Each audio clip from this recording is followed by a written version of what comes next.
Assalamualaikum warahmatullahi wabarakatuh. Marilah pertemuan pada pagi hari ini kita awali bersama dengan bacaan basmalah. Bismillahirrahmanirrahim. Baik, untuk pertemuan pada pagi hari ini kita akan membahas terkait dengan keelektrolitan larutan.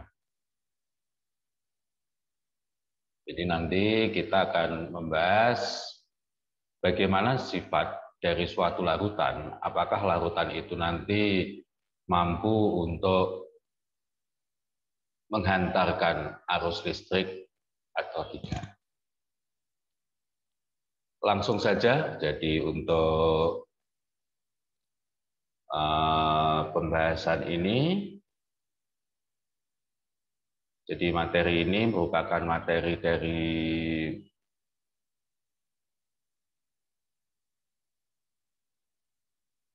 kelas 10 pada semester genap. Jadi keelektrolitan larutan, ini karya saya untuk pembahasan ini keelektrolitan larutannya.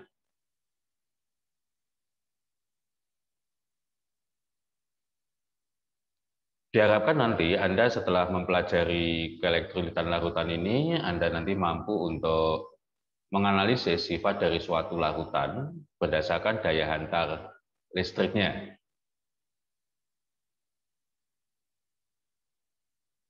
Kemudian yang kedua, diharapkan nanti Anda juga dapat membedakan daya hantar listrik ini dari berbagai larutan.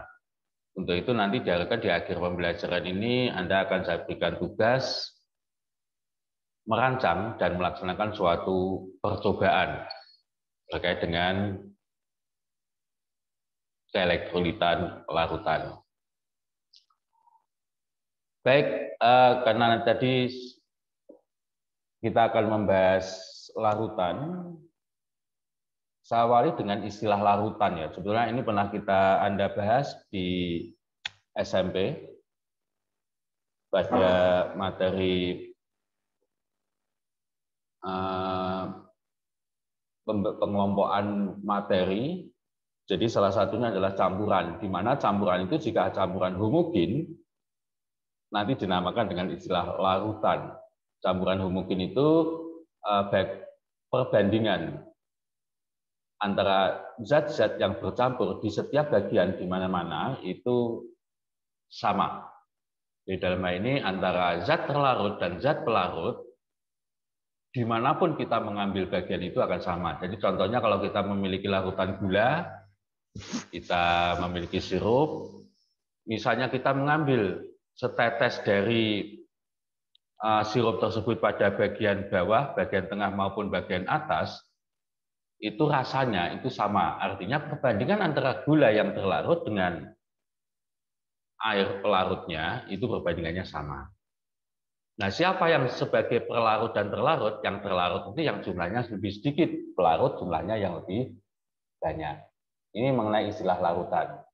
Jadi dalam sehari-hari banyak larutan. Jadi larutan itu tidak hanya yang kalau kita lihat fasanya cair, jadi kita menyebutnya fasa karena ini campuran, bukan lagi wujud. Jadi kalau wujud itu untuk zat ya, padat cair gas. Tapi kalau sudah campuran itu kita menyebutnya fasa. Jadi kelihatannya cair, misalnya itu sirup tadi yang saya sebutkan.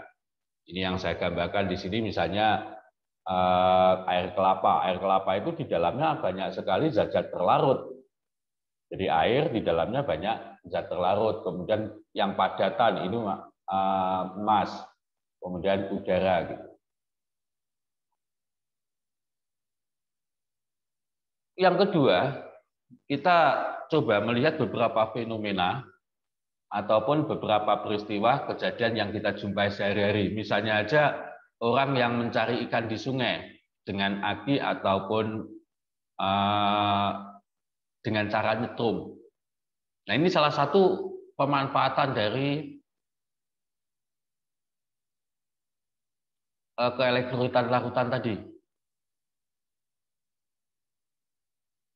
Jadi mengapa hanya menggunakan aki, mengapa tidak menggunakan listrik dengan cara gantol misalnya aja dari PLN mencuri ya. Tapi menggunakan aki. Kemudian mengapa pada saat hujan kita nggak boleh berada di bawah pohon. Kemudian kalau misalnya Anda pernah memperhatikan misalnya aliran listrik dapat melalui misalnya di dalamnya ada tergenang larutan gula, nah, ternyata air itu listrik itu berhenti, tidak mengalirkan. Tapi ketika dia memasuki larutan gula itu dapat mengalirkan. Beberapa contoh larutan elektrolit misalnya saja juga penggunaan aki pada mobil, pada sepeda motor, ini juga merupakan aplikasi dari larutan elektrolit. Untuk nanti mengetahui apakah suatu zat itu dapat menghantarkan listrik atau tidak, maka kita menggunakan satu alat yang namanya alat uji elektrolit. Alat ini cukup sederhana, nanti Anda di akhir pembelajaran ini saya harapkan mampu membuat. Jadi alatnya, cara membuatnya cukup bahan-bahannya 2 elektroda. 2 elektroda itu dapat berupa logam, tetapi yang paling sering menggunakan elektroda yang inert, yang tidak bereaksi. Misalnya batang karbon. Jadi ini 2 ini menggunakan batang karbon. Ya misalnya batu baterai itu di tengah-tengahnya warnanya hitam, itu batang karbon. Kemudian nanti dihubungkan dengan kabel, jadi ada kabel. Kalau ini tidak penting, ini hanya alatnya ya. Kemudian ini alat ampermeter. Kemudian sumber arus, ini tidak harus aki, dapat menggunakan batu baterai atau menggunakan adaptor kalau Anda menggunakan listrik. Jadi diharapkan ini menggunakan arus searah. Jadi saya ulangi, bahan yang digunakan hanya cukup 2 elektroda, kemudian kabel, kemudian ini sumber arus. Sumber arus dapat berupa aki, batu baterai, kemudian dihubungkan dengan lampu. Ini sebagai indikatornya, penunjuknya apakah suatu zat itu bersifat elektrolit atau bukan. Jadi misalnya menggunakan batu baterai sebanyak 4, berarti 6 volt. Maka lampunya misalnya menggunakan yang 2,5 volt itu. 2,5, ya 2,5. Kalau menggunakan aki misalnya saja juga menggunakan jangan terlalu kecil, nanti kalau kecil putus. Kemudian yang terakhir adalah wadahnya.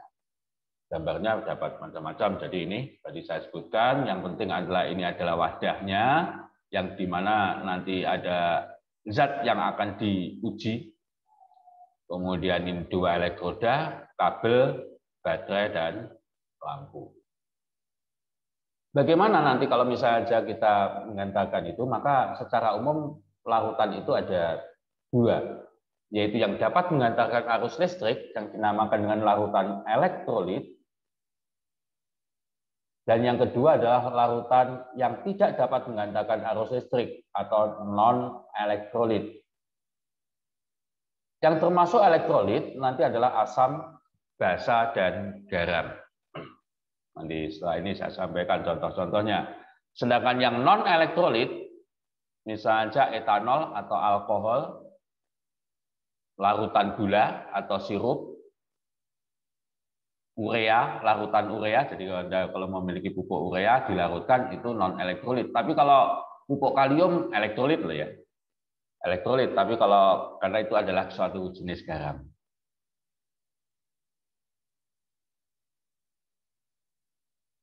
Untuk mengetahui mengapa suatu larutan dapat menghantarkan arus listrik, ada seorang tokoh yaitu Sven Arrhenius mengungkapkan teorinya. Jadi mengapa larutan dapat menghantarkan arus listrik? Menurut Arrhenius, karena larutan elektrolit ini mengandung ion-ion yang dapat bergerak bebas. Nah, ion-ion inilah yang menghantarkan arus listrik. Sebenarnya ini yang menghantarkan adalah elektronnya. Elektron itu bergerak. Nah, elektron itu terbentuk karena adanya ion. Nah, ion itu apa? Yaitu ion itu suatu atom yang menangkap atau melepaskan elektron. Nah, ketika menangkap atau melepaskan elektron itulah atom ini melepaskan elektron, elektronnya bergerak. Jadi inilah yang menyebabkan menurut Arrhenius suatu larutan itu dapat menghantarkan arus listrik. Ini saya tunjukkan gambar dari Arrhenius. Jadi misalnya ini kan ada larutan garam dapur NaCl. NaCl itu terurai menjadi Na+ dan Cl-. Nah, ketika proses menjadi Na+ inilah Na menjadi Na+ itu melepaskan elektron. Cl menjadi Cl- itu menangkap elektron. Ketika ini melepaskan kemudian menangkap, nah itu kan terjadi loncatan elektron. Loncatan-loncatan inilah yang sebetulnya menghantarkan arus listrik. Contoh lain HCl, NaOH, dan sebagainya. Jadi ini saya berikan gambaran yaitu antara urea dan garam dapur. Sedangkan larutan non elektrolit nanti tidak terurai. Jadi kalau misalnya aja memiliki urea CONH2 2 kali, tulisannya seperti ini. Nanti ketika itu dilakukan ya tetap utuh sebagai urea. Berbeda dengan tadi garam dapur ya, terurai di dalam larutan itu adanya Na+ dan Cl-. Sekarang bagaimana hasil uji daya hantar listrik itu? Yang pertama, ketika itu larutan elektrolit kuat, ketika ini dihubungkan seperti ini misalnya aja garam dapur NaCl begitu ya. Maka yang terjadi di sini adalah pada elektroda ini banyak gelembung. Dapat terjadi di kedua elektroda, dapat terjadi hanya di satu elektroda. Tapi pada umumnya ini ditunjukkan gelembungnya sangat banyak. Kemudian lampunya menyala terang. Itu indikatornya. Jadi adanya gas dan nyala lampu inilah menunjukkan adanya suatu larutan elektrolit kuat. Jadi karena semua molekulnya itu terurai sempurna. Jadi yang termasuk elektrolit kuat ini mohon nanti dihafalkan tidak banyak. Asam, basa, dan garam. Nah, yang termasuk elektrolit kuat adalah asam kuat, basa kuat, dan nanti adalah garam. Tapi saya tunjukkan dulu asam. Ya, karena Anda belum membahas, tentunya sifatnya rasanya masam. Nanti cirinya di depan ini ada atom H. Di belakangnya itu adalah atom atau gugusan atom yang merupakan non logam. Jadi ini HNO3. Jadi ini N itu kan non logam, HCl ini non logam. Nah, yang termasuk asam kuat itu nanti cukup kalian hafalkan 4 ini.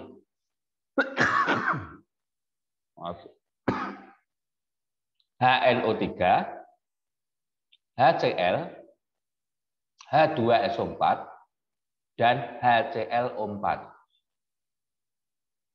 HCl ini kemungkinan juga HBr dan HI. Ya. Jadi artinya secara total artinya 6. Tapi secara umum hafalkan yang sering nanti digunakan 4 ini, HNO3, HCl, H2SO4, dan HClO4. Ini asam kuat. Nah nanti kalau H ini di depan, kemudian belakangnya bukan seperti ini, anggap saja nanti lemah. Nanti akan termasuk elektrolit lemah. Jadi misalnya HNO2. HNO2 kan tidak sama dengan HNO3. Berarti HNO2 itu lemah. HF di sini daftarnya nggak ada. H2SO3. Nah, itu juga lemah. H2S juga lemah. HClO3 juga lemah. H3PO4 juga lemah. H2C2O4 juga lemah karena tidak termasuk dalam daftar ini. Jadi sementara ini hafalkan saja yang termasuk asam kuat itu adalah HNO3, HCl, H2SO4 dan HClO4. khusus HCl nanti Cl-nya dapat diganti dengan Br dan I ya, HCl, HBr dan I. Sedangkan yang termasuk basa kuat itu adalah NaOH, KOH, SrOH 2 kali dan BaOH 2 kali. Ini belakangnya OH begini. Nah, yang depan itu Na, K, Sr, Ba ini adalah basa kuat. Kalau yang selain ini anggap saja lemah, sementara itu pemahaman kalian karena nanti pembahasannya bisa lebih lanjut untuk asam kuat, basa kuat nanti di kelas 11. Misalnya aja ini ada MgOH 2 kali, FeOH 2 kali. Karena itu tidak termasuk ini, maka dia adalah nanti basa lemah. Jadi basa kuat juga cukup 3 ini saja yang Anda hafalkan, Na, K, Sr, dan Ba. Itu ya. Yang kuat nanti akan menyala terang. Sedangkan garam itu sebetulnya adalah gabungan antara sisa asam dan sisa basa. Jadi yang depan atau mudahnya untuk Anda, yang depan itu logam, yang belakangnya non logam itu adalah garam gitu aja. Jadi senyawa-senyawa ionik itu adalah garam. Jadi sementara hampir semuanya nanti garam itu dianggap elektrolit kuat. Sedangkan berikutnya untuk elektrolit lemah nanti saya tunjukkan ini pada umumnya kalau elektrolit lemah di sini gelembungnya sedikit. Lampunya menyala redup. Jadi saya ulangi untuk elektrolit lemah di sini gelembungnya sedikit, nyalanya redup. Atau bahkan nyalanya tidak sampai menyala. Sehingga nanti indikator yang paling mudah itu adalah gelembungnya sedikit. Nah, ini terjadi karena di dalamnya larutan elektrolit lemah itu terionnya itu tidak sempurna, hanya sebagian saja yang terion. Jadi kalau nanti di gambarannya ini dengan tanda anak panah seperti ini pembahasannya sebenarnya di kelas 11 nanti. Jadi terurai sebagian. Contoh-contoh yang termasuk larutan elektrolit lemah adalah yang pertama asam lemah. Jadi tadi sudah saya sebutkan yang depannya H, tapi belakangnya selain tadi yang saya sebutkan NO3, Cl, SO4 dan ClO4. Selain itu lemah. H2CO3 kan tidak sama dengan tadi, HF tidak termasuk tadi. Nah, selain yang ditulis di depan H seperti ini, juga nanti adalah asam-asam organik. Asam organik itu cirinya belakangnya ada COO begini. Nah, H di depan belakang, jadi kalau ini H ditulis di depan, ini hanya ditulis di belakang ini. COOH, nah, gitu berarti ini adalah asam organik. Ini nanti namanya adalah asam asetat, sehari kita sebut dengan asam cuka. HCOOH, ini H penentu sifatnya adalah H belakang. Ini asam formiat, asam semut. Kemudian yang basa, ya tadi saya sebutkan, yang belakangnya OH begini, tetapi depannya bukan tadi yang saya sebut Na, K, Sr, dan Ba. Gitu. Ini akan yang saya sebut NH4, Al, dan Zn gitu ya. Maka ini adalah basa lemah. Dan satu lagi yaitu garam yang sukar larut. Nanti pembahasannya ini juga di kelas 11. Gitu. Jadi yang termasuk elektrolit lemah ya asam lemah, basa lemah, dan asam garam yang sukar larut. Kemudian yang kelompok yang terakhir adalah larutan non-elektrolit. Di sini nanti tidak terjadi gelembung dan lampu tidak menyala indikatornya. Bisa ulangi, indikator dari larutan non-elektrolit, lampu tidak menyala dan tidak terjadi gelembung-gelembung pada kedua elektroda. Ini terjadi karena memang di dalam larutan itu zat-zat tadi tidak terurai. Jadi utuh. Kalau yang kita masukkan misalnya aja gula di dalamnya itu ya tetap gula begitu. Dengan rumus C12H22O11 ya tetap di dalamnya itu utuh seperti itu gitu. Sehingga nanti secara umum dari ketiga larutan tadi kita kelompokkan, larutan itu ada dua sebetulnya, elektrolit dan non-elektrolit. Hanya saja untuk elektrolit nanti kita bagi menjadi elektrolit kuat dan elektrolit lemah dengan indikator lampu untuk elektrolit kuat menyala terang, yang lemah itu redup atau kadang tidak menyala, dan non elektrolit jelas tidak menyala. Sedangkan gelembungnya nanti banyak, sedikit, dan tidak ada. Kalau kita hubungkan nanti ini sifat-sifat pengamatannya, di sini elektrolit kuat terionisasi sempurna, elektrolit lemah terionisasi sebagian, dan non elektrolit tidak terionisasi. Beberapa contohnya seperti ini, dan ini reaksi-reaksi ionisasinya. Perhatikan di sini bahwa untuk yang paling bawah tidak terionisasi, untuk yang tengah terionisasi sebagian dengan tanda anak panah bolak-balik ke kanan dan ke kiri, sedangkan yang terionisasi sempurna cara menggambarkannya ini tanda anak panah terus. Jadi nanti kalau kita perhatikan ini untuk daya hantar untuk larutan senyawa ion, penggambarannya seperti ini, terirai sempurna, sedangkan yang senyawa kovalen non kovalen polar itu terurai sebagian seperti ini. Meskipun nanti sebetulnya ada senyawa kovalen yang cukup kuat seperti HCl. Jadi HCl ini elektrolit kovalen polar, tetapi termasuk elektrolit kuat karena meskipun terurai sebagian, tapi sebagiannya itu sebagian besar. Tetapi untuk asam cuka seperti ini, terurainya sebagian, yang terurai itu sebagian kecil. Ini bedanya, meskipun sama-sama sebagiannya ya untuk kovalen, tetapi berbeda. Kemudian kemampuan daya hantar listriknya, apabila suatu zat itu untuk senyawa-senyawa ini, kita bandingkan senyawa ion, kovalen polar, dan non-polar, apabila berupa padatan tidak dapat yang mampu menghantarkan arus listrik. Padatan yang dapat mengatur listrik itu hanya yang logam. Kalau senyawa ion tidak, atau kristal biasanya disebut kalau senyawa ion itu. Tapi kalau lelehannya senyawa ion itu mampu menghantarkan arus listrik. Kovalen polar dan non-polar tidak dapat, sedangkan larutan itu yang dapat menghantarkan arus listrik adalah senyawa ion dan senyawa kovalen polar. Ini saya tambah lagi, termasuk tadi sebenarnya hanya hasil kesimpulan, dan ini adalah beberapa contohnya. Dan saya rasa pertemuan kita akhiri dengan kesimpulan bahwa larutan itu terbagi menjadi larutan elektrolit dan non elektrolit, di mana elektrolit termasuk dibagi menjadi elektrolit kuat dan elektrolit lemah. Serasa itu pertemuan ini, selain nanti akan saya berikan Anda bisa berlatih dengan UKBM, kemudian nanti berlatih untuk menyelesaikan soal, dan yang terakhir nanti Anda dapat juga saya minta untuk menguji larutan elektrolit dengan membuat alat uji elektrolit itu sendiri. Selesai pertemuan itu, marilah kita tutup bersama dengan bacaan alhamdulillah. Alhamdulillahirrahmanirrahim. Kurang lebihnya saya mohon maaf. Saya akhiri. Assalamualaikum warahmatullahi wabarakatuh.